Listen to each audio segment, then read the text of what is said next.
इस बार भी किसानों की मेहनत रंग लाने के साथ ही उन्हें बेमौसम बारिश और ओलावृष्टि का खतरा सताने लगा है। हालांकि देश समेत उत्तर प्रदेश के कई क्षेत्रों में बेमौसम बारिश और ओलावृष्टि होने से किसान की चिंताएं बढ़ गई हैं।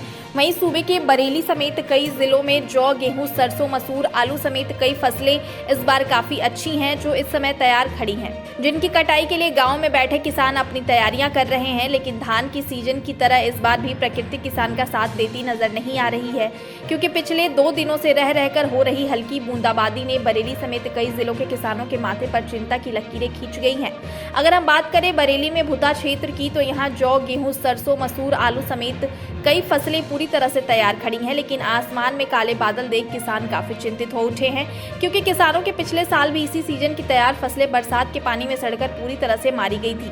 उसके अगले सीजन में तैयार हुई धान की फसल भी बेमौसम बारिश की भेंट चढ़ गई। लेकिन फिर एक बार किसानों ने बड़ी हिम्मत जुटाकर कड़ी मेहनत के बाद आवारा पशुओं से रखवाली करके जौ, गेहूं, सरसों और मसूर समेत कई फसलें तैयार कर रखी हैं, जो इस बार भी काफी अच्छी हैं, जिनसे किसानों को बेहतर उपज की उम्मीद है। लेकिन आसमान का रूप देखकर किसान खासे परेशान हो उठे हैं। आसमान में छाए काले बादलों को देख किसानों का कहना है कि अगर इस बार फिर बारिश हो गई तो वह पूरी तरह बर्बाद हो जाएंगे, क्योंकि पिछले कई साल से हो रही बेमौसम बारिश ने किसानों की कमर तोड़कर रख दी है। वहीं इस बार मौसम विभाग द्वारा बारिश और ओलावृष्टि का अनुमान जताया गया है, जिससे किसानों की चिंता बढ़ना लाजिमी है। इसके साथ ही आपको बता दें कि अगर अभी बारिश हुई तो चीनी मिलों के सेंटर पर हो रही गन्ने की तोल भी रुक जाएगी, जो मौसम साफ होने के बाद दोबारा शुरू होगी। तब तक किसानों के सिर पर एक साथ कई कामों का पहाड़ टूट पड़ेगा, क्योंकि चीनी मिलों के इस सत्र का अंतिम दौर चल रहा है।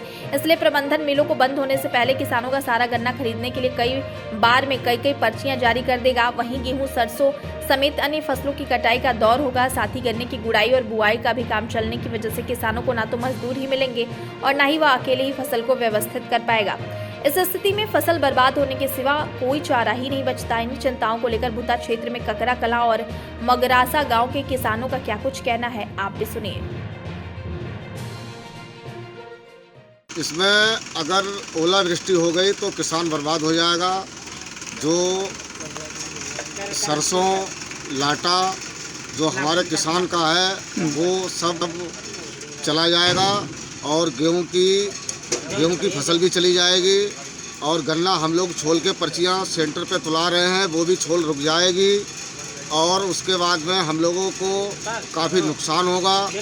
और मैं सरकार से एक बात और कहना चाहूँगा कि सरकार ने जो हमसे वादा किया था कि हम छुट्टा जानवरों को पकड़वाएंगे, हम लोग अपनी दिल में खेती करते हैं और जानवर रखाते हैं, हम लोगों की फसल बर्बाद हो रही है। मैं सरकार से अनुरोध करता हूं कि अपने किए वादे को पूरा करें, जिससे किसान अपने पेट का पालन पोषण कर सके। गेहूँ भी खराब हो सकता है, सरसों, मसूर सब घर खराब हो जाएंगे।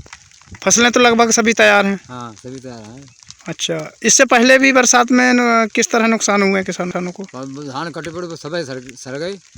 अच्छा, लाही लाटा को किस तरह नुकसान हो सकता है?